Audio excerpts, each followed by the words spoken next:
Très bien, regardez. C'est à la fois un cours qui n'est pas sur la Mida et qui est en même temps sur la Mida. Je m'explique. Sur la Birkat Kohanim, donc c'est exactement l'endroit où on s'est quitté la dernière fois. Donc c'est exactement l'endroit où on s'est quitté la dernière fois, c'est-à-dire qu'on avait abordé la bracha du remerciement, c'était la 18e. Il nous reste la 19e affaire qui s'appelle le Shalom. J'espère que je serai la semaine prochaine parce que j'ai un mariage, donc j'espère que je pourrai être là pour l'après-midi, sinon vous serez prévenus. Et entre la bracha sur le remerciement et la bracha sur le Shalom, sur la paix, on a cette fameuse Birkat Kohanim, c'était la paracha de la semaine dernière. Et comme j'ai découvert cette année des choses merveilleuses, c'est des années que je voulais travailler sur le dossier, et puis finalement c'est tombé cette année. Donc, je voulais vous en faire part, c'est important de connaître des fondements au niveau de la notion de bracha, de bénédiction. Alors, on va comme toujours essayer d'attraper, de drainer les informations à partir du texte. Le texte, vous le connaissez tout en général. Le texte nous dit faites attention, donc on va faire un repérage au niveau du texte de toutes les questions à poser, et par le biais des questions, on va pouvoir dresser des principes absolument essentiels qui concernent donc la bracha, la bénédiction qu'on cherche tous et qu'on demande en permanence à Kadosh Baruch Hu de nous donner. Alors le texte nous dit la chose suivante, Vaïdaber Hashem el Moshe lemor. Vaïdaber Hashem a dit el Moshe à Moshe lemor en ces termes. Daber el Aaron vel banav lemor. Daber parle el Aaron à Aaron vel banav à ses fils lemor. Donc tu t'adresses à tous les Kohanim. Et ko, dit le texte, ko tevarechu et beni Israël. C'est comme ça que vous bénirez les bénis Israël. Ouais. Amor la haine, vous leur direz, Yevarecha Hashem veishmerecha, qu'Hashem te bénisse, et te protège. Ya'er Hashem panav elecha vichuneka, que l'Éternel fasse rayonner sa face vers toi, vichuneka, et qu'il soit bienveillant à ton égard. Yissa Hashem panav elecha ve'asem lecha shalom, que l'Éternel te favorise, ve'asem lecha shalom, et qu'il t'accorde la paix. Vesamu et shemiel beni Israël vaniavarechem, et vous mettrez, et ils mettront, on parle des Kohanim, ils mettront et shemi, mon nom, al beni Israël, sur les enfants d'Israël, vaniavarechem, et c'est moi qui les bénirai. On est bon ou pas? Oui. Donc je relis d'une traite et à vous d'essayer de poser les questions qui méritent d'être posées. Daber, Vadaber Hashem el Moshe lemor, Hashem parla à Moshe en disant, parle à Aaron et à ses fils, en ces termes, c'est comme ça que vous bénirez les enfants d'Israël, dis-leur que Hashem te bénisse et te protège, que Hashem fasse rayonner sa face vers toi, Viruneka, et qu'il te soit bienveillant, que l'Éternel te favorise et qu'il t'accorde la paix, et ils mettront mon nom sur les enfants d'Israël, Vani avarechem, et moi je les bénirai. À vous de jouer pour essayer de poser toutes les questions possibles, de sens, de cohérence, voilà. Tous les coups sont permis. Ça me permet de prendre une petite gorgée d'eau dans ce cagnard type du mois d'août. On n'y est pas encore. Ni sous le cagnard, ni au mois d'août. Alors, ah bah oui, c'est oblige, ouais, bien. Donc, à vous de jouer. Il y a plein de répétitions, c'est sûr. Ah voilà, ça c'est donc la question qu'il faut toujours poser, il y a des répétitions. La Torah elle bégaye toujours, donc c'est pratique, ouais. Donc on sait qu'il y aura une question sur la redondance. Quelle répétition? Mais encore. Ainsi. Bon, l'Éternel, ça, Oui, non, mais il est toujours au sujet des phrases. Alors quoi? Parle ainsi. Quel est votre Non, problème? non, ici, Non, non. Daber. Non, non, Bénirai, bénir, je te bénirai, tu leur parleras, bénir. Bon, on est dans le thème de la bracha, c'est normal que ça se répète. Oui. J'attends d'autres répétitions, d'autres bizarreries. C'est curieux parce qu'il y a marqué vous bénirez, vous leur direz, et après il te dit Écoute, moi, te bénisse, te protège, toi, ta femme. Alors regardez, bonne question. Effectivement, il y a une bizarrerie entre le verset numéro 23 et 24. Daber el Aaron parle aux enfants d'Israël en leur disant c'est comme ça que vous allez bénir les enfants d'Israël. Deux points, ouvrez les guillemets. Que l'Éternel. Que l'Éternel, donc eux, C'est lui. ils bénissent pas en leur nom, Non, pas du tout. ils bénissent au nom du bon Dieu. Exactement. C'est pas une bracha du type tzaddik qui bénit une personne qui fait du monde de bracha, il se pose comme étant le trait d'union entre Hachem et l'homme. Donc déjà, première remarque, c'est pas le type de brachot auquel on est habitué. C'est pas une bracha directe. Voilà, c'est plutôt en deux temps. Exactement. C'est une bonne remarque. Donc ça, c'est un premier point. Très juste. Ensuite. Parce que des fois, dans toute la Torah, on dit toujours Medaber Adonai Moshe Nemo. C'est toujours Hachem, il dit à Moshe qui doit le dire. Oui, non, mais ça, parce que lui, il ne peut pas parler directement. Qui dit de dire. Il dit de dire, mais là, apparemment, il dit de bénir, mais on n'est pas dans un rapport direct dans lequel le Aaron, le pontife, va dire je te bénis mon fils. Non, c'est pas ça. C'est que Hachem te bénisse, lui, il est intermédiaire. Mais évidemment, il faut se poser la question pourquoi on ne serait pas en direct avec Hachem. Ouais. Et en plus, Un peu comme Abraham a reçu directement des brachot d'Hachem. Ouais. Donc ça, c'est le point aussi qu'il faut analyser ici. Ensuite. Et dans le 27, ils disent et ils imposeront ainsi mon nom sur les enfants d'Israël. Ils mettront. Tout passe par l'Éternel. Ouais. Maintenant, mieux que ça, donc le nom. Alors ça veut dire quoi mettre le nom sur les enfants d'Israël? C'est quoi mettre le nom? Mettre l'œil, on connaît. Mais c'est quoi mettre? Imposer le nom de l'Éternel. Imposer, c'est mal dit, c'est mal traduit, excusez-moi. Ça vous mettrez. Imprégner le nom. Peut-être. Non, non. Et ce nom, il résonne dans l'oreille en permanence. Ah, vous dites que c'est quelque chose qui va laisser une trace. Voilà, exactement. Ok, continue le verset. Continue le verset. Et moi, je les bénirai à partir du moment où ils continueront à toujours penser à... Non mais quoi, il n'y a pas marqué qu'il continue à penser. Non, non. Il y a les Kohanim qui placent le nom. Le nom, oui. Ve'ani avarichem et moi. Et moi, je les bénirai. Peut-être Qui qu'à partir du moment où ils auront mis, où ils se seront imprégnés Ouais. de tout ça, moi je continuerai à les bénir. On va voir. On va voir. Ok. On va voir. C'est marqué au futur à chaque fois. Yud. Bien à l'impératif, kilt, au souhait. Ouais. Donc pas forcément le futur, c'est aussi ça peut être l'impératif. Le verset 24, 25, 26, est-ce que C'est- on monte dans la différence entre je vais te bénir et ensuite Hachem va faire rayonner sa face et ensuite troisième degré il va te favoriser, t'accorder la paix. Est-ce qu'il y a des degrés? Alors évidemment, ce sont trois Non, mais- versets qui sont... Chacun a ça. Ce sont les trois versets qui, je les ai mis en gris ici parce qu'en fait c'est ce que disent les Kohanim quand ils montent à la Théba. Ils élèvent leurs mains, ils mettent leur talit, on regarde pas ce qu'ils font, bref, et ils font ces trois versets. Donc c'est exactement le canevas que les Kohanim disent aujourd'hui. Je l'ai mis en gris. Donc ils disent trois choses, enfin ils disent plus que trois choses, mais en tout cas ils disent trois versets. Ouais. Très bien, ensuite. Non, donc c'est bien l'ordre, c'est bien cet ordre-là, il y a une progression. Il y a une progression ou pas? Ah ben, progression, Est-ce en qu'il tout faut cas il y a trois d'abord- éléments. Oui, mais il est bien Dans cet l'ordre. ordre. on peut Ah pas- bah oui, ah bah oui, Comme ça que ça se C'est dit. énorme. ah bah oui, c'est dans l'ordre. Pas dans le désordre. Donc ça veut dire que si Hachem ne nous bénit pas, il ne peut pas nous protéger. S'il ne nous protège pas, il ne peut pas faire rayonner sa face sur moi et mettre bienveillant. Ou bien oui, peut-être. Non, non, c'est pas forcément exclusif. C'est pas forcément. Ce qui est marqué, c'est que ça commence par ça. D'accord. Mais Hachem peut aussi éclairer sa face sans qu'il y ait la bracha. Sans qu'il y ait... Bah oui, c'est pas. Non, c'est vrai mais que ce sont on a trois des degrés de brachot qui sont pas forcément, comment dire, interconnectés l'une avec l'autre. C'est une progression. On peut atteindre un élément sans l'autre, peut-être. Je sais pas. On verra. On verra. Mais le summum, c'est le dernier. C'est ça. Le summum, peut-être. Je sais pas. C'est la C'est autre chose peut-être. C'est pas grave. Ou bien pas forcément, je pourrais dire que le summum c'est le premier, Ben oui, que le Ouais. Hachem te bénisse. et pas simplement le summum, mais même un peu moins que le summum, et même ce qui est moins que le summum. Peut-être, je sais pas. Je sais pas qu'est-ce qui est summum, on verra. C'est pas forcément en crescendo, ça peut être en décrescendo, je sais pas. Alors voilà, c'est ça la Alors je sais pas, c'est une des questions très basse, ça s'appelle la question, exactement. Ensuite,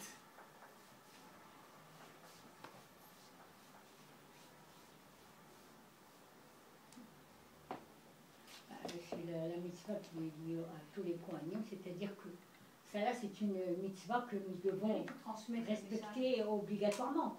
bah comme toutes les autres, hein. Bien sûr. Ouais. Pourquoi c'est la Enfin, question celle-là, elle est précise. Elle est liée direct au Kohanim. Alors c'est une mitzvah qui est faite par les Kohanim, c'est vrai. Ouais. Comme ils font aussi plein de mitzvot, eux. Ouais. Ceux qui s'occupent du Beth Amikdash, ils font plein de choses les Kohanim. En tout cas, ils s'effacent pour faire la bracha. Ils s'effacent eux en tant que faire. Ouais, ce qui est intéressant, c'est qu'ils ne sont pas générateurs, ils ont l'air de s'effacer. Très juste. Très bien. Ensuite. Alors regardez. Ah, il parle à Moïse directement. Et oui, pas la première fois. Eh ben, il ne peut pas parler à Aaron directement. Non, mais il aurait pu Bah parler. oui. À Oui, qui? c'est À vrai, toi? c'est vrai, c'est vrai. Oui, tout à fait. C'est vrai, c'est vrai. C'est, j'ai dit, cherchez des questions, vous me trouvez des questions, il n'y en a pas, attends. Oui, c'est ça. Je vous ai aidé à poser des questions, regardez. Moi, je suis étonnée un peu, enfin, je suis un peu curieuse. Vous avez mis historique, pareil, la jamais. Attendez, Oui, non, mais il n'est pas on encore triche pas, descendu on ici. triche pas. Mais, Je triche Sans pas, je vais tricher. le voir. Mais non, mais on triche pas, on n'a pas le droit de tricher. On regarde que les versets. oui, bah, c'est ça. L'avant-dernier cours, on essaye de. Ah, ça sent les vacances là, hein. Non, non. Ça sent l'école Oui, non, missionnaire, hein. On voit que C'est ça quand la va- kermesse? C'est Ça va quand? être votre dernier cours, non? Non. Je rigole. Non, Relâchement, hein. c'est Comment? pas la semaine prochaine. Y a pas? C'est le dernier. Oui, c'est Oh, le dernier. mais vous avez un mariage. Oui, oui, c'est possible que je vienne pas. Je sais pas, parce Donc, qu'il est à c'est 11h le pas- mariage. C'est Possible donc- que ce soit le dernier. Ouais, Ça effectivement. va, ça va. À 11h, c'est à 2h15, vous pouvez être là. Ouais, il y a la. 10 ans. Non, mais 11h à la juive, hein, pas 11h. Ouais, c'est Dans une synagogue, pas dans. Donc, ouais. Regardez, alors, je vais vous aider un petit peu, c'est des questions subtiles. Mais regardez, le verset numéro 23. Daber el Aaron velbanav les morts. Parle à Aaron et ses enfants. Ça veut dire que c'est quelque chose une mitzvah qui va concerner Aaron et les enfants, c'est-à-dire pas que le Kohen suprême, mais aussi le Kohen standard. Ouais, pas le top des Kohanim, c'est-à-dire pas ce qu'on appelle le Kohen Gadol, mais aussi n'importe quel Kohen. N'importe quel Kohen est habilité à bénir. Ko tevarechu et béni Israël. Comme ça, tu vas bénir les bénis Israël. Ça veut dire quoi comme ça? Comme ça. Ça veut dire quoi comme ça? De cette manière, il lui donne. C'est-à-dire. Il lui donne un plan. Le plan, c'est le canevas. Oui, C'est-à-dire, tu respecteras ce canevas. Et bien, Oui. les Kohanim respectent le canevas. absolument. Ils ne disent que ça. Certains maîtres vont dire, c'est la raison pour laquelle on fait quand la Shana Kodesh. Ah. Tel quel, copie conforme tel qu'il a Comme été ça, donné. ça a été donné. Maintenant, regardez bien le verset numéro 23. Il y a, comment dire, une partie qui est en trop, on pourrait dire. Relisez bien, vous allez voir quelque chose qu'on aurait pu gommer. Vous leur direz, vous Par leur direz. ainsi. Ben, Et voici comment. C'est pareil. Alors, non. Vous Voici leur comment direz, ça veut vous dire les non. bénirez. Ko, ainsi vous bénirez. Mais regardez, elle a trouvé Amor la haine. Vous l'avez trouvé. Vous leur direz, moi je viens de le dire, Daber el béni Israël, Daber el Aaron, parle aux enfants d'Israël. Amor la haine, vous leur direz, mais évidemment parce que je leur parle. Ouais. Donc 2 fois est marqué le devoir de parler. Ça, c'est un bégaiement. Mais par C'est c'est pas un peut-être plus bégaiement, sévère non, que c'est par une le insistance. civisme, C'est pas- Alors une fois que tu as dit Daber el Aaron, tu as parlé de façon sévère. Tu n'as pas besoin de dire Amor la haine. Oui, non, mais c'est pour insister sur. Non. Alors c'est délicat, ouais, c'est délicat. Il est en trop. J'aurais pu très bien entendre Daber el Aaron velbanav les morts. Ko tevarechu et béni Israël. 2 points ouvrez les guillemets. C'est comme ça que vous allez bénir les enfants d'Israël. 2 points ouvrez les guillemets. Yevarecha sheveshmerecha ainsi de suite. Mais je crois que. Et mort Amor la haine a priori est en trop. A priori. Ouais. Non, Oui mais- ou pas? Mais je crois que dans la Torah, Très bien, on a document. souvent des répétitions. Merci. Ah, ça, Oui, ça si. va, tu crois, c'est certain. Excellent. Oui, non. Bah mais oui. non. Oui, Mais la non. question pourquoi? Pourquoi? C'est pour nous le faire rentrer dans. Non, on peut faire mieux que ça. On peut faire mieux que ça. Ouais. Regardez, Rabotaï. Alors là, il y a une subtilité qu'on va explorer. Maintenant. Est-ce que c'est vrai qu'ils doivent se déchausser On n'entend pas. Ah ouais. Est-ce qu'ils doivent se déchausser? Ils enlèvent les chaussures. Oui. Et c'est- Même ceux qui se rappellent qu'ils ont un trou au niveau de la chaussette, ils sont obligés de le faire. Pas le choix. Et pourquoi ils font des Ils tilates les mettront. À quel moment ils font des Parce tilates qu'ils vont enlever leurs chaussures. Ah, donc ils enlèvent les chaussures, ils vont faire des tilates Bah oui. C'est pas ce qu'ils disent. Non. Non, non, mais ils enlèvent les Comme ils chaussures. touchent leur godasse. C'est du cuir. Et d'ailleurs, après, quand ils les remettent sans faire les lacets. Oui. Donc ils enlèvent les chaussures et ils font des tilates yadayim. Ouais. Mais ils vont pieds nus alors, en chaussettes, faire des tilates. Non, ils ils enlèvent les- partent en chaussures et après ils enlèvent les mettent lacets. un pied au Ah, fond. ils enlèvent les lacets. Ils vont faire des tilatédaïm, ils reviennent, les lacets sont ouverts, tac, et voilà. Un pied En qui est dans- principe, enfin devant le temps, du temps, c'était les Lévites qui venaient donner. Venez laver. qu'il avait Lavez déjà les mains. Oui, Et quand il n'y a pas de lévis, c'est un Il béchor. avait les pieds aussi. Un béchor, ouais. C'est ça. Maintenant, regardez. Plusieurs éléments de réflexion à développer ici. Regardez. On a vu donc cette difficulté l'éternel parle. d'une bracha qui a l'air de ne pas être donnée en direct d'Hachem vers le clan d'Israël, mais qui passe par un intermédiaire. Mais cet intermédiaire semble transparent, puisque cet intermédiaire, le Cohen, lui, ne dit pas je te bénis, Oncle Jacob, bénissez-moi, et il répond, je te bénis. Pas du tout, c'est pas du tout comme ça. C'est Yevarecha, ou comme un modèle de Rav qui va bénir un élève. C'est Yevarecha Hashem veishbecha. Lorsqu'il parle, le Kohen, il parle pas de lui, il dit que Hashem te bénisse, que Hashem te protège, que Hashem éclaire ta face. Donc il se met comme une sorte de courroie de transmission du monde de la bracha, de la citerne de brachot qui se trouve chez Hashem, et qu'il essaie de router vers les fidèles. Ça, c'est la première des choses qu'on a remarquées. La deuxième, c'est l'expression « Ko tevarechu et béni Israël ».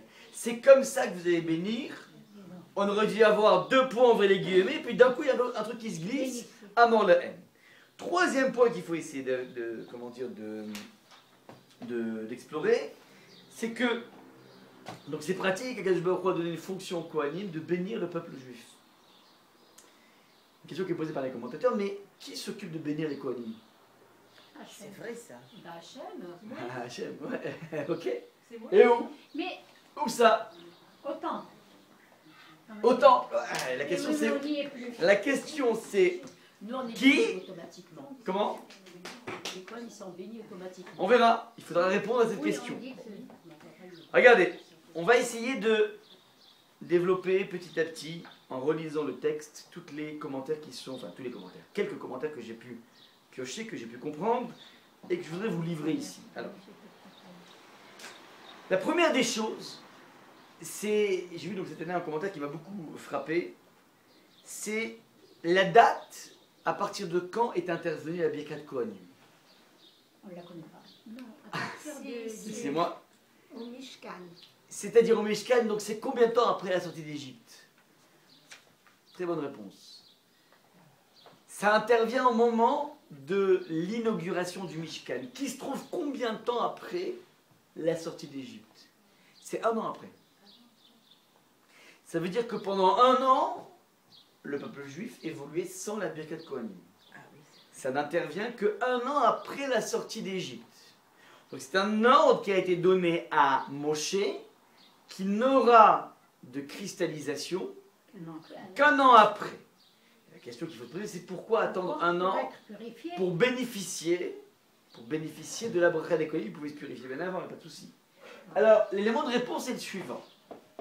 Cette Birkat Kohanim est concomitante du regard jaloux, du regard accusateur des Goïms qui ont vu le peuple juif s'organiser dans le désert sous forme de légion avec un drapeau, avec une effigie sur le drapeau, avec une organisation incroyable. Vous vous rappelez comment, dans la paracha de Bamidbar, on nous décrit le campement des Béné Israël? Incroyable. Chacun avait sa place, chacun avait... Oh non. Donc son drapeau, c'est quoi son drapeau? Son Il y a fanion. un fanion avec une texture différente, une couleur Selon différente, la tribu. un habit, un nom différent, un animal différent. Yehuda avait le lion, et Dan avait le serpent, et chacun avait son effigie, sa couleur.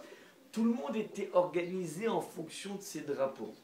Et c'est dans ce contexte-là qu'une fois que les Goïms voient cette organisation, qu'ils décident d'en vouloir et de chercher querelle au Béné Israël. Et c'est là qu'intervient l'antidote, qui s'appelle la Birkat Kohanim. Et force est d'essayer de comprendre dans quelle mesure la Birkat Kohanim va être une antidote par rapport à ce regard accusateur des Goïms, qui voient non pas le peuple juif, mais le peuple juif organisé sous des bannières, sous des fanions. Alors, l'élément de réponse, et ça va être la première réflexion sur le domaine, sur le sujet de la bracha, la bénédiction. Le premier élément de réflexion est le suivant. Dire que les goïms nous ont jalousé nos bannières, c'est pas parce qu'elles étaient cousues avec un fil 18 carats. C'est que il y a ici un peuple qui pourrait faire un petit peu comme tous les peuples, évoluer de façon, désorganisée, de façon un petit peu comme les moutons de Panurge, c'est-à-dire être une sorte de masse d'êtres humains qui évolue au gré du vent, au gré des modes, au gré de beaucoup de choses. Et voilà que ce peuple gigantesque s'orchestre et s'organise autour de thème mobilisateur autour de talents propres à chacune des tribus. Yehuda est l'individu qui est le maître d'une tribu dont le talent essentiel est le sens de la responsabilité. Et Dan a quelque chose de singulier. Et Zevulun a quelque chose de singulier. Ça veut dire que, bien que nous fassions partie d'un peuple, chaque individu garde le goût de sa singularité. Le peuple, la notion de Kaal, n'est pas venue être comme une sorte de rouleau compresseur qui vient gommer toute forme de singularité, un petit peu comme aujourd'hui. Ouais. La plupart des gens aspirent à devenir l'image que la société donne de l'homme ou de la femme réussie. Et combien de gens essaient d'imiter cette image, une sorte de personne qui passe partout. Qui dit passe partout dit forcément annihilation de sa singularité, de ses goûts de soi-même. Il y a donc une prise de conscience des goïms que ce peuple est différent des autres. C'est pas un peuple que tu vas drainer comme tu vas drainer des moutons de Pagnure. C'est un peuple qui garde sa spécificité. Et chacun, c'est pas qu'il y a un peuple juif, c'est que chaque juif a le goût de lui-même, bien qu'il soit interconnecté dans un peuple. Donc c'est un peuple qui est constitué d'individus qui goûtent à leur vie. Ça, c'est la première des regards qui est porté par les goïms et qui va nous obliger à avoir une antidote. Ça veut dire que apparemment la Birkat Kohanim va devoir mettre en exergue ce côté singulier. C'est pas une bracha, comment dire, qui est une bracha générale, générique. C'est une bracha qui va toucher en fonction du besoin de chacun des individus. Ça, c'est donc le premier point à comprendre au niveau de l'historique. Deuxième point. C'est pas un troupeau alors. Comment? C'est pas un troupeau. C'est une armée. Oui. C'est le contraire. Deuxième point, comme on l'a vu déjà.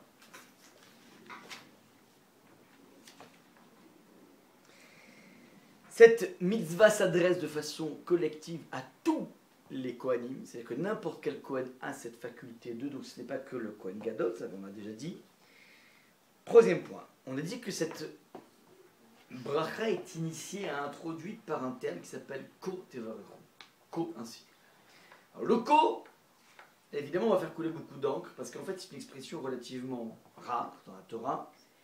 Et pour essayer de comprendre que veut dire le Ko, alors on a ce qu'on appelle, à part donc la couche littérale qui consiste à dire que Ko ainsi, c'est comme ça que vous allez bénir, ça veut dire que vous n'avez pas changé un iota, vous allez le faire en Lashon HaKodesh, donc on a compris le sens littéral. Il existe un sens plus élaboré, plus sophistiqué, qui s'appelle le sens allégorique. Et le sens allégorique est donné par le Midrash, qui va explorer les Ko dans la Torah qui ont précédé ce Ko.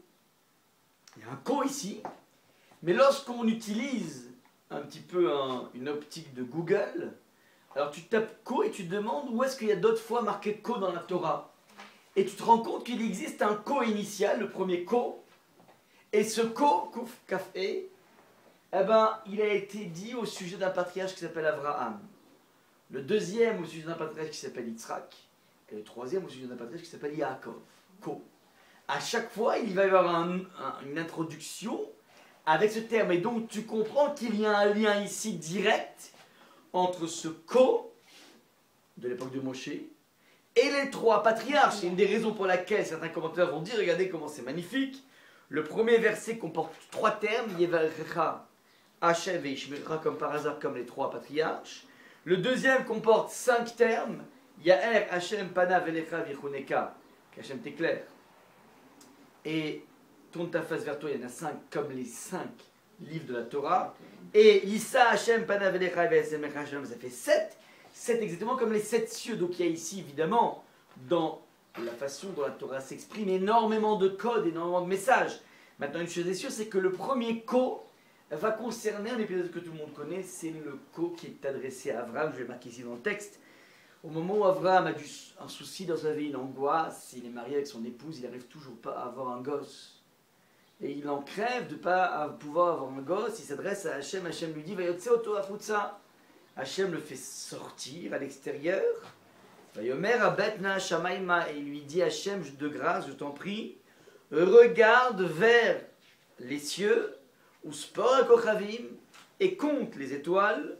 Im tuchal lispor, si tu arrives à les compter, vayomerlo, et à ce moment-là, Hachem lui dit, ko yezar acha. On s'arrête là 2 minutes, et donc on dit la chose suivante, que Hachem a dit à Abraham de sortir, d'observer le spectacle des étoiles, de tenter de les compter, et s'il n'arrive pas à les compter, ben sache une chose, c'est que ta descendance sera aussi innombrable que ces étoiles. Plusieurs commentaires posent la question suivante.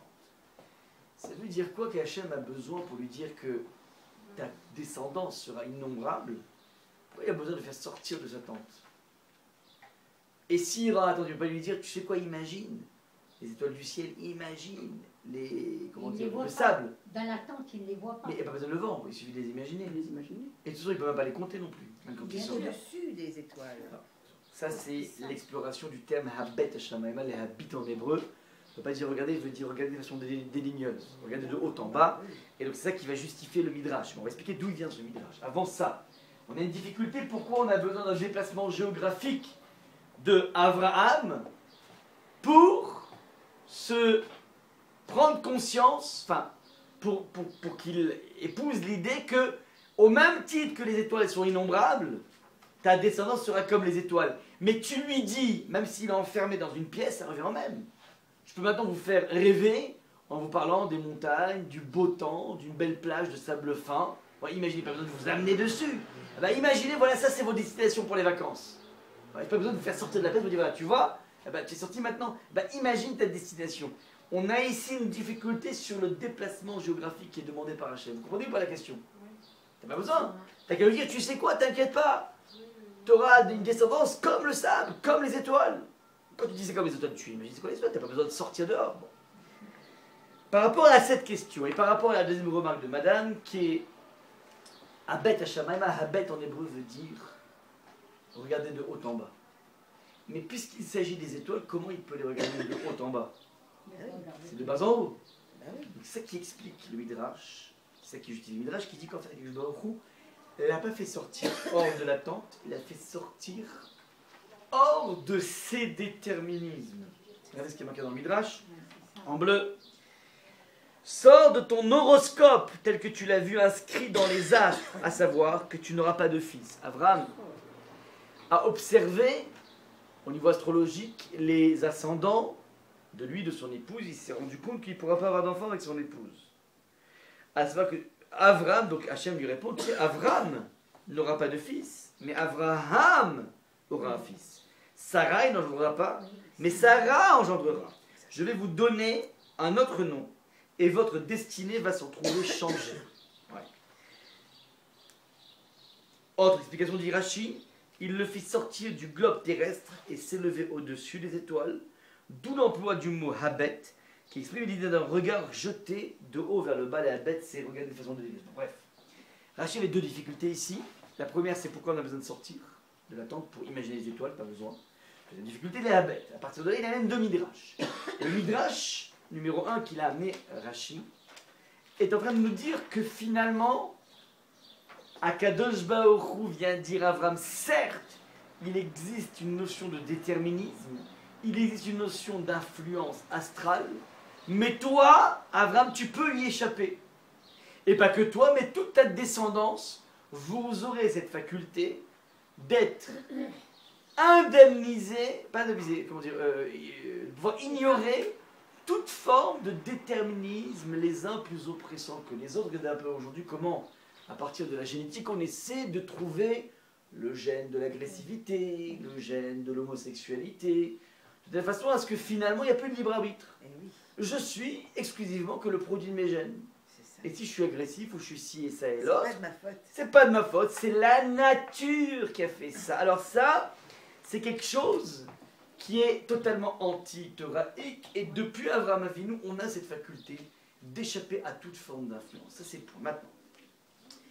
Si je dis que c'est ça qui est marqué dans le premier co-historique, ko-yezarcha, ainsi sera ses descendances, ça veut dire, et c'est là qu'intervient la subtilité du message subliminal, du message sophistiqué du Midrash, qui met en relation le ko-teverechot ben Israël, ainsi tu béniras les enfants d'Israël, et ko-yezarcha, comme grâce à la naissance, Ça veut dire que d'une certaine façon, si tu veux récupérer pardon, la bracha d'Akadosh Baruch Hu, encore faut-il être capable d'échapper à toute forme de déterminisme. Qu'est-ce que j'appelle échapper à toute forme de déterminisme?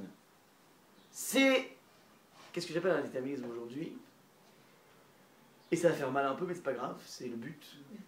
Pire des cas, après j'ai deux mois pour m'envoler. Exactement. Alors C'est quoi le déterminisme? Vous savez combien de jeunes filles, jeunes garçons on s'occupe qui ont rencontré à la fac ou je ne sais où au boulot un copain, une copine et qui rêveraient de se marier, mais on ne peut pas se marier. Pourquoi? Et j'ai pas de situation. Ah, Situation. Ouais. Et donc, ils restent là, soit à se regarder dans le blanc des yeux, soit à faire autre chose que se regarder dans le blanc des yeux. Dans tous les cas de figure, c'est un supplice. Parce que même vivre, de façon entre guillemets illicite, une vie maritale qui n'est pas une véritable vie maritale, puisqu'en fait on fait les choses à moitié, on n'est pas tout à fait engagé, puisqu'on ne s'est pas marié, c'est de toutes les façons, petit à petit, tuer l'amour. Ceci à cause de quoi? D'un principe qui s'appelle que on ne se marie pas si on n'a pas une situation. Et pourtant, il y a beaucoup d'exemples de gens qui sont mariés comme ça à 20 ans. Je ne parle même pas dans le monde religieux. Hein. Il y a un copain comme ça qui s'était marié à l'âge de 20 ans, en payant, ou en deuxième année de médecine, je ne sais pas. Mais ici, on n'a pas grand-chose à se mettre sous la dent. Mais c'est pas grave, parce qu'on quand on est jeune, sa femme avait un petit boulot, on n'a pas besoin de beaucoup, c'est pas la fin du monde. Vaut mieux ça qu'attendre 35, 40 ans et rester comme ça sur la chose, et après être beaucoup trop grincheux, beaucoup trop difficile pour se marier. Donc, je donne un exemple. Qui a dit qu'il faut attendre d'avoir une situation pour se marier? C'est peut-être plus confortable ou pas, j'en sais rien. Surtout que je dis les situations, c'est complexe à être mise en place. Quand on voit qu'en médecine, il faut faire du bac plus 15 pour commencer à gagner un petit peu d'argent. Et c'est la folie aujourd'hui. Donc, pourquoi se priver de la candeur de la vie? Pourquoi se priver de toutes ces émotions extraordinaires qu'on peut avoir? Et encore une fois, il faut savoir le nombre de célibataires qui ont plus de 30 ans qu'on gère. Qui ont raté le coche parce que ça. On a vu pire même. Il y a des personnes qui sont prêtes à se marier, tout ça, le bonhomme a la situation qu'il faut, sauf qu'il y avait suffisamment d'économies pour faire une fête de malade. Non, parce qu'il veut faire coco, on va éclater. Bah oui, aujourd'hui. Bah oui, mais il faut bien engraisser les photographes, il faut bien engraisser les traiteurs. Il faut engraisser aussi les synagogues. Bah oui, il paraît que c'est cher aussi là que tout va et tout ça. Qui a dit qu'il faut se marier dans une synagogue? Très bien, dehors comme ça, c'est magnifique de se marier. La ketouba est aussi chère chez les autres. Hein. C'est pas que dans une synagogue qu'elle est chère la ketouba. Non, mais tu peux faire la ketouba et te marier ailleurs. Sans taxe, sans rien du tout. Mais toutes les rabanoutes demanderont une tête que ce soit. Mais pas 5000 balles. Beaucoup plus. Non, je vous dis. Il y a des solutions, on peut trouver un chauffeur, ça s'écrit comme ça, tout va, il n'y a rien dans tout va. On n'est pas obligé de faire un truc fantastique, on peut trouver un chauffeur qui peut... On peut s'arranger, il y a des moyens de s'arranger, on peut. Bon, c'est un détail, on va dire. Point de détail, encore une fois, si je question d'esprit, Oui, mais c'est ça fait partie des déterminismes dans lesquels on est tous plongés. On est tous plongés. C'est à ça qu'il faut échapper. C'est exactement, si tu veux recevoir dans la vie la bracha, il faut être capable d'envisager des scénarios nouveaux, des schémas qui sont différents. Ça, c'est la première condition. Le déterminisme, c'est pas que le Khatan et la Kala, des fois c'est les parents aussi. Mais c'est ça que je dis. C'est un cours que j'adresse aux parents, parce que Khatan et la Kala. Il faut être capable. Savoir nager à contre-courant. Ouais, exactement. Il faut être capable d'envisager ça. C'est jouable, c'est pas infini. Encore une fois, c'est vrai, il n'y aura pas forcément le parquet ciré, il n'y aura pas forcément les meubles en marbre, c'est vrai. Enfin, le matériau en marbre, ok, so what? So what? Et alors? On peut très bien vivre sans parquet ciré, il y a millions de choses qu'on peut faire dans la vie, et au contraire, évoluer ensemble et grandir ensemble, et des choses beaucoup plus grandes, beaucoup plus magnifiques qui se profilent. Que ces sacro-saints principes qui viennent, étouffer ça. Beaucoup de personnes, pas tous, certains ça réussit, je dis pas, mais être capable d'envisager un nouveau scénario, ça c'est ce qu'on te demande. Tu veux recevoir la bracha, ko. Ko, c'est-à-dire ko, le même ko qui a été dit à Abraham. Ah ok, c'est vrai, t'as vu tous les gynécos, t'as vu tous les marabouts, t'as fait toutes les lignes de la main, t'as tout fait, t'as pas d'enfant. Ok, ça c'est ce qu'ils disent. Bon Dieu peut dire autre chose. Comme disait le professeur Feuerstein, comment dire, la génétique ne dira jamais le dernier mot, n'aura jamais le dernier mot. C'est jamais la génétique qui aura le dernier mot. Aujourd'hui, on peut toujours, comment dire, dépasser toutes ces schématiques. Ouais. Ça, c'est donc la première des choses. Tu veux la bracha dans la vie, sois inventif. N'aie pas peur d'inventer un nouveau sentier. Deuxième cas en filiation, c'est Abraham Avinu. Le deuxième cas concerne Yitzhak. Au moment où Abraham est dans une impasse incroyable, il comprend rien à ce qu'il veut le bon Dieu. D'un côté, il lui a dit, ça fait il a attendu jusqu'à l'âge de 100 ans pour avoir un fils. Il s'appelle Yitzhak. Il a maintenant 137 ans, Abraham. Hachem lui dit, prends ton fils, ton unique, celui que tu aimes, et tu vas me, l'immoler, et Yitzhak, tu vas me l'immoler sur la Makom Asher Alka, vers l'endroit où je te montrerai. Bon. Abraham, il comprend pas ce qui se passe. C'est un ordre contradictoire. Il m'avait dit Yitzhak, Ikarel et Chazera, il y a deux prophéties. C'est en Yitzhak, pardon, que tu auras tes descendants. Donc c'est par Yitzhak que tout passe. Yitzhak est encore célibataire. D'un côté, tu es en train de me dire, je tue ma progéniture, de l'autre côté, tu es en train de me dire, c'est lui ta progéniture. Bah, c'est incompréhensible. Ok, le texte nous dit la chose suivante. Asseyez-vous ici avec l'âne. Et moi et l'enfant, donc c'est Yitzhak, Nelcha, j'irai Adko jusque là-bas. Adko. C'est le Ko, c'est le fameux Aramoria, le mont Moria. Je vais me prosterner et je reviendrai. Il a fait croire qu'il avait prié. Maintenant, c'est quoi cette idée de Adko, le même Ko qu'on a ici? Abraham est dans une impasse incroyable avec son fils, les deux sont dans une impasse. Et ce que fait Abraham, c'est qu'il est dans le dépassement. Ça veut dire que j'ai beau dans une impasse, je ne vais pas rester dans cette voie sans issue. Je décide de me dépasser. Je décide. Donc, jusqu'à présent, le premier cause, c'était ce que la vie extérieure m'impose. Et là, c'est l'impasse religieuse dans laquelle je suis. Ça ne m'empêche pas d'avancer, je continue à avancer. J'ai plein de questions. Il y avait un jour comme ça, un Rav qui est sorti de la Shoah et qui un jour lève les yeux au ciel, il dit, voilà, Hachem, tu m'as enlevé mes parents, tu m'as enlevé ma femme, tu m'as enlevé mes 6 garçons, il y avait 6 garçons, tu m'as enlevé mes frères, mes soeurs, tu m'as tout enlevé. Il y a une chose que tu ne m'as pas enlevée, c'est la liberté de continuer à croire en toi malgré tout ce qui s'est passé. Ce bonhomme est venu à Debra, qu'il a fondé une yeshiva avec 6 étages. Chaque étage correspond à un des enfants qu'il a perdu. Ça veut dire, il a vécu la tragédie, il a vécu les choses complètement incompréhensibles, il continue à avancer, il continue à construire. Ça veut dire qu'il utilise sa tragédie comme une sorte de force qui va lui permettre de construire. Et donc, d'une certaine façon, il est en train de faire revivre ses enfants avec chaque étage, un enfant, correspond à chacun des enfants. Ça, c'est ce qu'on appelle Adko, dépassement. Il aurait dû finir soit avec une balle dans la tête, se tirer une balle dans la tête, ouais, c'est ce qui pourrait arriver à un bonhomme pareil, ou bien au moins renier le bon Dieu.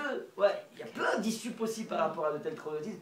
Le bonhomme continue à Néolek Adko. Ça, c'est ce qu'on appelle, là, tu veux drainer la bracha dans la vie, pas que échapper au schéma extérieur, être capable d'un dépassement de soi, même quand j'y comprends rien.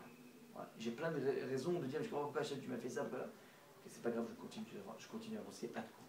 Troisième co, pour Saint Yaakov, ça n'a pas l'air. Au moment où Hachem dit à Moshe, tu vas transmettre la Torah. Le moment est venu, nous dit le texte de la Torah, où Moshe Allah el Elohim, Vaikra elav Hachem min ha'ar. Moshe se monte vers Hachem, et Hachem l'appelle depuis la montagne, les morts lui disant, Kotomar les Bet Yaakov et Tagel Ivni Israël. Kotomar les Bet Yaakov, donc comme ça tu diras à la maison de Yaakov et tu diras aux enfants d'Israël. Demande les commentateurs. Mais il fallait dire Kotogel les bénis Israël, comme ça tu diras aux enfants d'Israël. Il va donner la Torah que aux Juifs. Donc c'est quoi les Juifs? C'est les bénis Israël, il n'y a pas encore de Yehudi. Donc les enfants d'Israël vont recevoir. Donc pourquoi tu dis, tu fais précéder le don aux enfants d'Israël de la Torah par Kotomar les Bet Yaakov, comme ça tu diras aux Bet Yaakov. C'est quoi Bet Yaakov? C'est les femmes. C'est les femmes. On le déduit d'ici parce que si tu dis que Béni Israël est générique, ouais, ça veut dire Béni Israël c'est les enfants d'Israël, c'est tout le peuple juif. Alors c'est quoi Bet Yaakov? C'est des omis, c'est des martiens, c'est quoi? Donc forcément Béni Israël est à prendre au sens strict du terme, les garçons d'Israël littéralement. Donc comme ça tu diras aux garçons d'Israël, mais avant ça, Ko Thomas le Bet Yaakov, la Torah s'adresse d'abord à l'être féminin. D'abord. On s'adresse aux femmes, puis après on s'adresse aux garçons. Aux hommes. D'abord. Maintenant pourquoi ne pas les mettre tous les deux dans un même paquet? On peut très bien dire, tu diras aux enfants d'Israël, pourquoi tu as eu besoin de faire cette scission? D'où provient cette nécessité de faire une scission?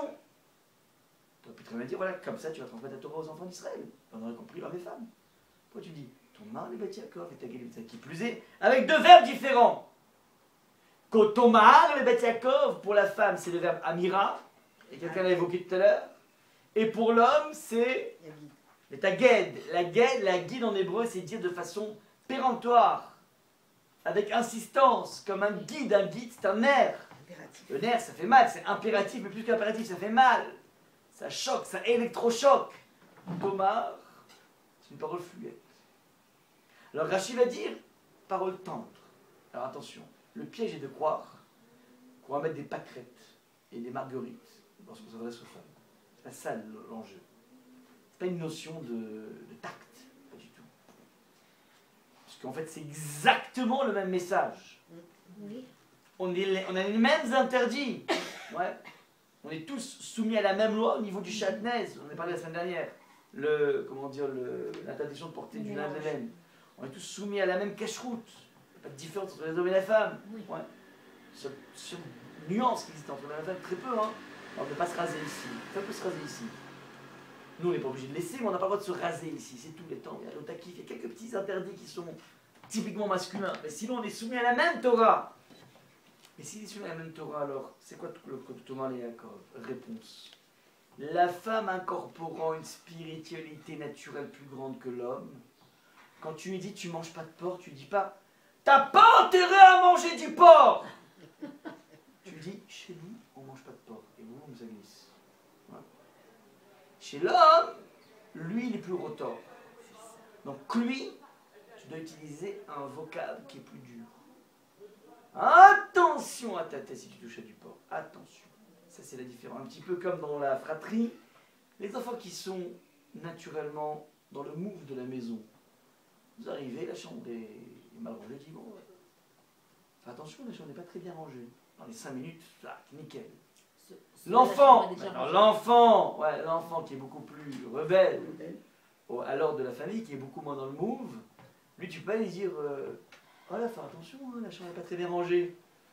Soit il n'écoute même pas, soit il dit so what? Et alors? Ah ok. Ouais. Donc lui, ouais, qu'est-ce qu'il faut faire? Il fait bon regarde, c'est très simple.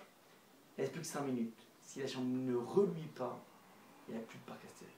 C'est fini. Tu peux tout. Et tu ne pourras pas aller chez ton copain ou ta copine. Bref, ouais, si tu n'utilises pas un vocable musclé comme un nerf, ça ne fonctionnera pas.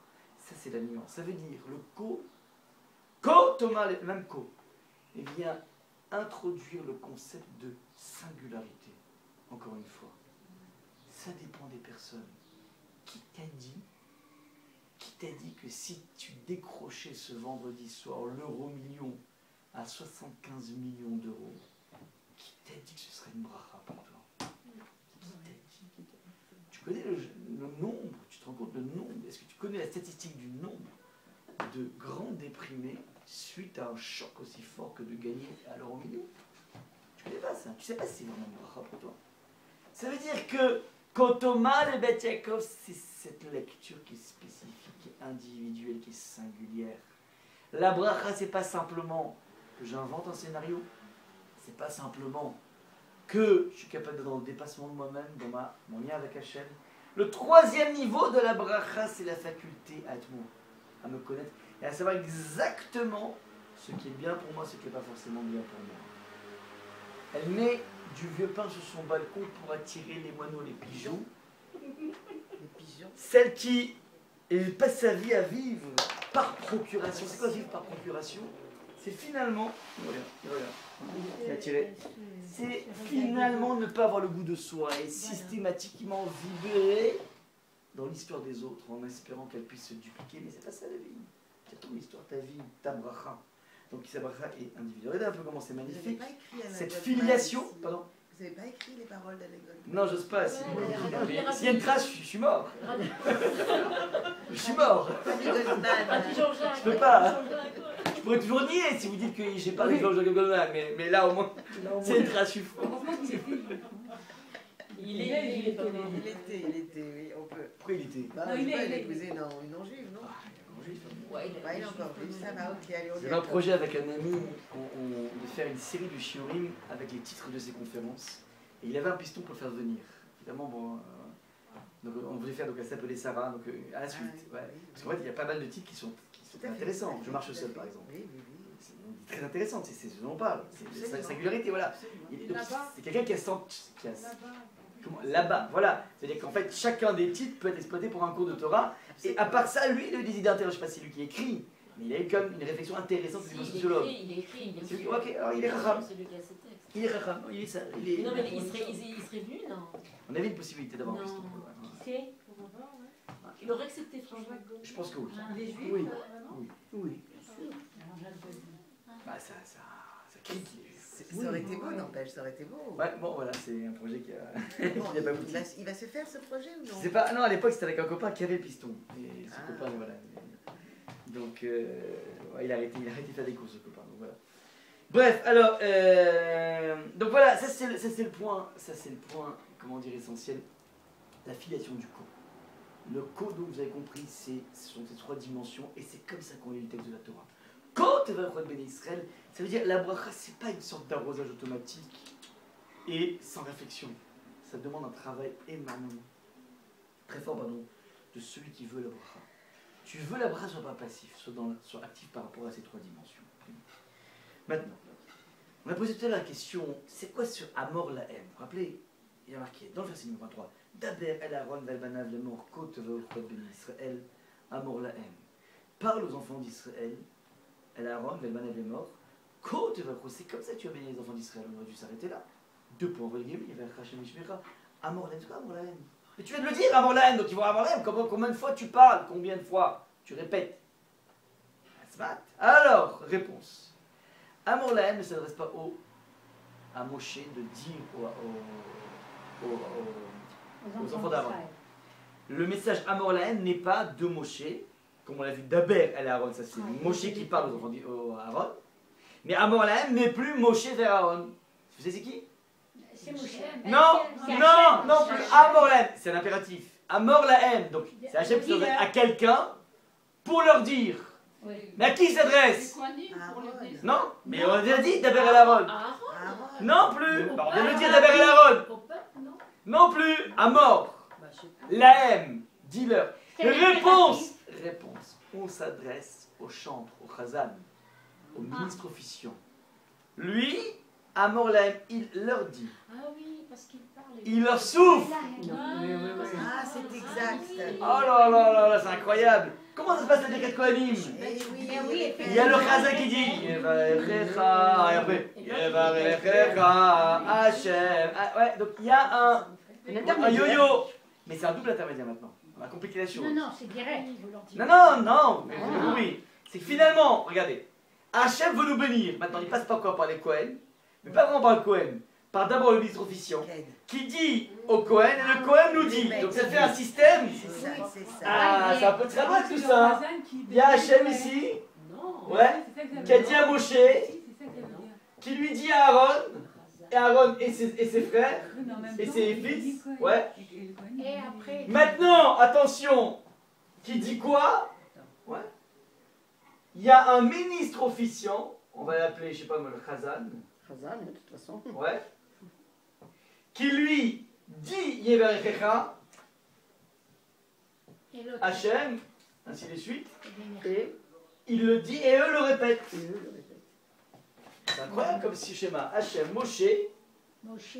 Aaron, il dit à Aaron de dire ce que va lui dire le Chazan.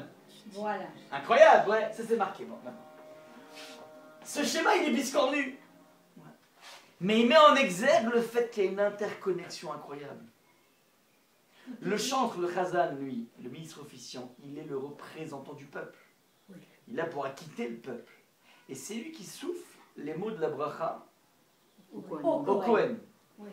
Et le Kohen les dit, mais c'est pas sa bracha, c'est d'Akadosh Baruch Hu. Donc on a ici un système extrêmement biscornu, si vous voulez, mais ce qui m'intéresse, c'est qu'il est imbriqué. Ça veut dire que d'une certaine façon, comment dire, la bracha régnera lorsque toutes les parties seront investies. C'est pas l'affaire d'une caste. Et mieux que ça, on a posé la question, comment dire, qui bénit le Kohen? Alors regardez ce verset qui existe chez Abraham, Va'avarecha, Akadosh Baruch Hu a dit à Abraham, je suis, faites attention, Va'avarecha mevarechecha. Je bénirai, mevarecha, celui qui te bénit. Hachem dit à Abraham, je bénirai, le verbe, qui? Mevarecha, celui qui te bénit. Ou mekalelecha, est celui qui te maudit, je maudirai. Qu'est-ce que vous remarquez dans ce verset? Au niveau du verbe et du complément de direct, c'est très simple, au niveau grammaire.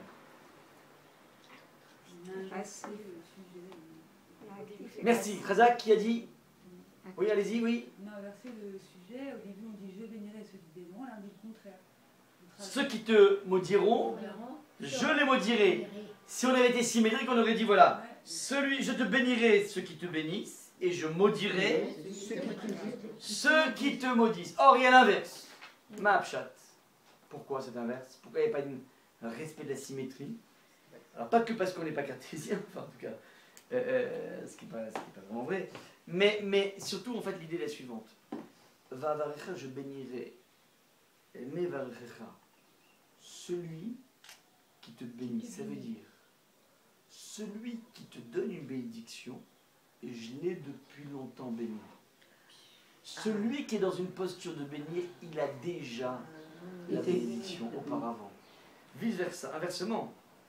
Au Mekalelecha, maintenant, celui qui décide de maudire, alors à ce moment-là, c'est le caprissa qu'Hachem le maudit. Ah, d'accord. Ce n'est que lorsque la personne passe à l'acte. Mais celui qui peut bénir, c'est qu'il a été béni au préalable par Akadosh Baruch Hu. Cette inversion est donnée là.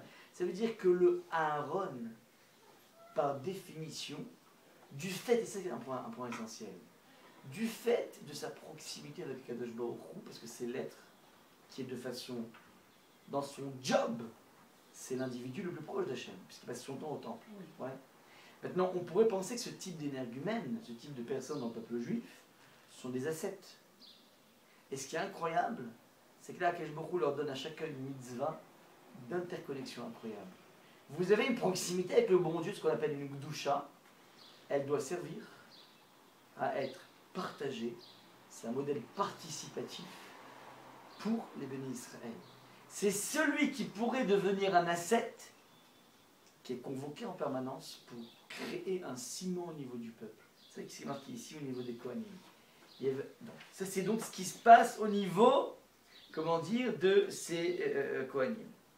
Maintenant, au niveau du texte que nous disons, les commentateurs demandent, une fois qu'il a donné la bracha à Hachem, pourquoi tu as besoin de la shmira, de la garde? Réponse. Parce que très souvent, nous ne savons pas gérer nos propres brachot. Ouais. On peut être dans le gâchis, on peut être dans le déni. Et donc, il y a deux aspects. Il y a recevoir la bracha, c'est une chose, et être capable de pouvoir la conserver. Combien de gens, comment dire, par des accès de bêtises ou de folie, ont tout simplement gâché leur vie? Gâché beaucoup de choses, on peut s'en rendre compte, gâcher des brachot dans la vie. Donc le texte dit, le Kohen dit, que Akadosh Baruch Hu te donne la bracha, mais qu'il te la garde en même temps. Oui. Ce n'est pas l'espace d'un instant, parce que j'ai eu à une époque le vent en poupe, c'est quelque chose qui va perdurer dans ma vie. Yevarecha Shem V'yishmecha. Yevarecha, la bracha dont on parle, disent tous les commentateurs qu'il s'agit d'une bracha matérielle. Ouais. C'est de l'argent, c'est des propriétés, c'est de la santé, c'est de la force physique, c'est tout ce qui est du domaine du matériel, rajoute le malbim du visible, du monde visible. Ça se voit. Ouais. Même quand tu caches, si tu as gagné au euro million, tu ne vas pas cacher longtemps. Quelqu'un qui a beaucoup d'argent, ça se voit, même s'il fait des efforts et tout, il y a une certaine chose qui transparaît. Donc c'est du monde du visible. Ouais. Maintenant, deuxième dimension, Ya'er Hashem Panav Elecha Viruneka, qu'Akadosh Baruch Hu t'éclaire et fasse rayonner sa face, Viruneka, et qu'il te soit bienveillant. Qu'est-ce qu'on entend par Ya'er Hashem Panav, qu'Hashem tourne sa face vers toi qui t'éclaire? Là, nous dit le Malbim, il ne s'agit plus d'une dimension visible et de l'invisible. Ça veut dire, c'est le sentiment de bracha que je ressens, qui est quelque chose qui n'est pas du visible, primo, de première lecture, intérieure. Deuxième lecture, c'est le délit spirituel, ouais, malgré la bracha matérielle. Je dis bien malgré la bracha matérielle. Ça veut dire, très souvent, lorsqu'une personne a tout ce qu'il lui faut, bah, il est un petit peu moins proche d'Akadosh Baruch. Alors on demande à Akadosh Baruch, c'est pas parce que tu me donnes la bracha matérielle que pour autant j'ai envie de m'éloigner de toi. Au contraire, je sens que finalement tout ce que tu me donnes est un ustensile pour être encore plus proche de toi. Finalement, ce monde matériel est un tremplin vers ma spiritualité. Donc on demande à Akadosh Baruch, il y a Er Hashem Panav Elecha Viruneka. Ça c'est donc la deuxième dimension. La troisième dimension qui est marquée ici, Ve'issa Hashem Panav Elecha. Akadosh Baruch Hu te favorise, Ve'asem Lecha Shalom, et qu'il t'octroie la paix.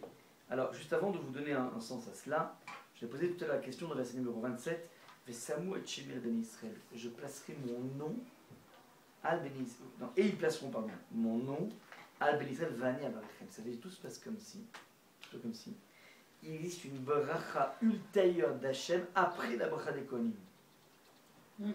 La bracha des Kohanim dit que Hachem te bénisse. Et Hachem dit, si vous placez mon nom, ça veut dire, si cette quête spirituelle, cette quête de matériel, elle est liée à une quête spirituelle, vous êtes capable de mettre mon nom, ouais, sur les enfants, ça veut dire que vous avez une véritable ambition spirituelle, va aller à Varechem. Alors là, je serai plus par les biais des intermédiaires. Oui. Moi, tu sais quoi, j'ai fonctionné en direct. En direct. Va aller à Varechem. Mais ça encore faut-il être passé par la case interconnexion avec le Canaan d'Israël.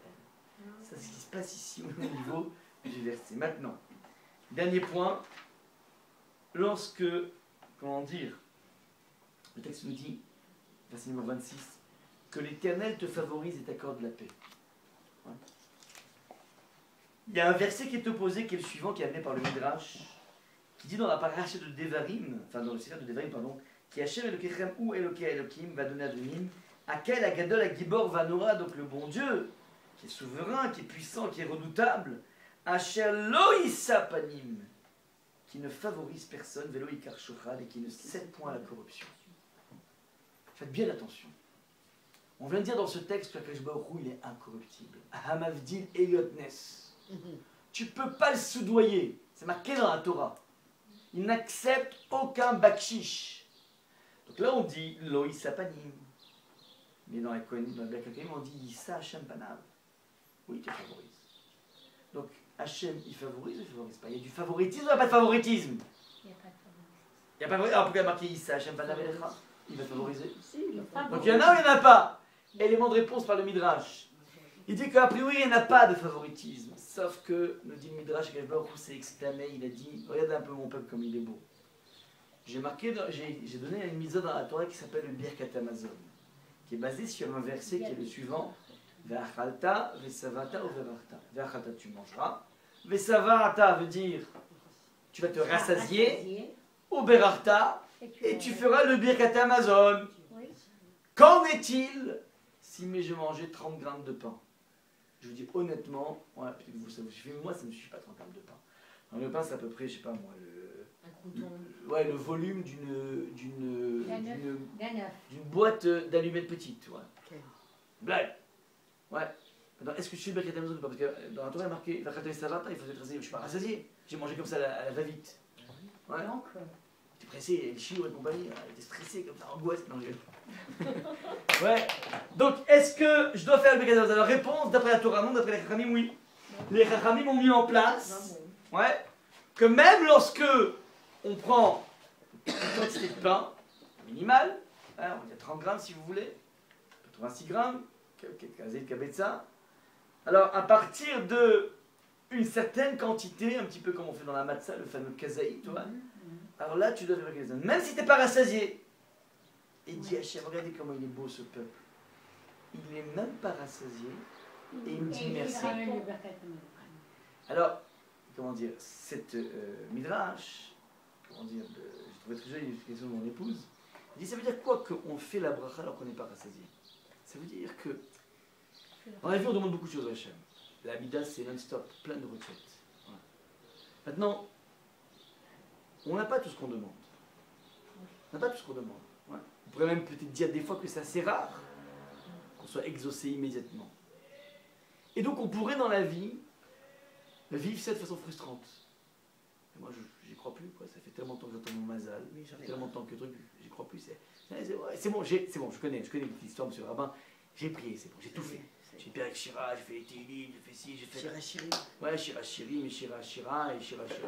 Ouais, j'ai tout fait, ouais, j'ai vu ça, j'ai mis le fil rouge, j'ai mis le truc, j'ai tout fait. Je suis allé 40 jours au cottage, j'ai donné ta, bon. Alors, ça veut dire que quoi? Que j'ai pas encore été rassasié. Et ce qu'on a mis en place, nous, c'est même quand t'es pas rassasié, La montre là. Hein. même quand t'es pas rassasié, ton va plus bas. Même quand t'es pas rassasié, t'es capable de dire merci.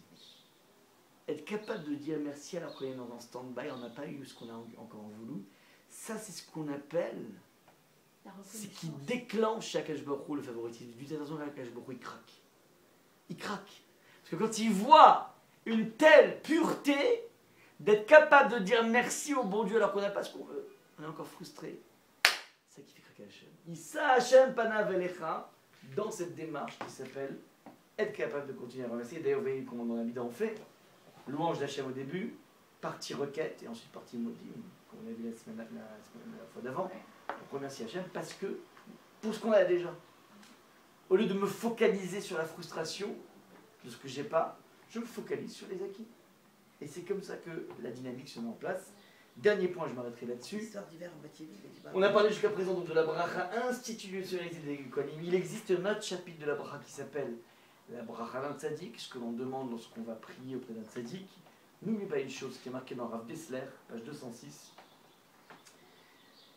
Il dit que comment ça fonctionne la bracha d'un tzaddik? Comment ça fonctionne la bracha d'un tzaddik? Un grand rave qui fait une bracha, comment ça fonctionne? En fait, l'idée est la suivante, c'est qu'un grand rave, il est grand parce qu'il est capable d'écouter l'autre. C'est ça la vraie grandeur. C'est pas ses connaissances. C'est qu'il est capable de souffrir pour l'autre. Donc quand quelqu'un vient lui exposer son problème, son souci, son angoisse, alors le rave en question, eh ben, il épouse le problème de la personne à qui il parle. Et comme il épouse le problème, il a mal pour l'autre. Donc ils sont à deux maintenant à subir le même problème. Mais à partir du moment où c'est le problème du chacham, du tzaddik, alors lui il va se mettre aussi à prier. Et quand il se met à prier, le tzaddik, parce qu'il a besoin de sortir de cette impasse, l'impasse des deux, le tzaddik il se met à prier, donc il grandit au niveau spiritualité. Quand une personne il s'épanche, il est en train de gagner il gagne en spiritualité, il est en train de grandir, le tzaddik. Donc d'une certaine façon, le problème que je lui ai apporté lui a permis de grandir. J'ai été la cause de la croissance de tzaddik, mais ça c'est magnifique. Je fais grandir les tzaddikim, c'est extraordinaire, ça veut dire j'ai un mérite. Et par voie de conséquence, puisque la personne a un mérite de faire grandir un tzaddik, Akash Baruch Hu dit bah, tu as un mérite mon ami, alors on te guérit, alors on fait ça, on fait ça. C'est comme ça que ça fonctionne. C'est pour ça que c'est important de connaître la personne à qui on parle. Parce qu'elle aura une empathie. Cette empathie, c'est une alia pour lui et c'est ça qui déclenche un petit peu le mécanisme qui dit, explique Rav Dessler, c'est pas quelque chose qui est aveugle. C'est une véritable communication, c'est une notion participative de bracha. Comme on voit ici, je m'arrête là. Alors, je vous souhaite peut-être bonnes vacances, si ce n'est bonne semaine. Voilà. Alors.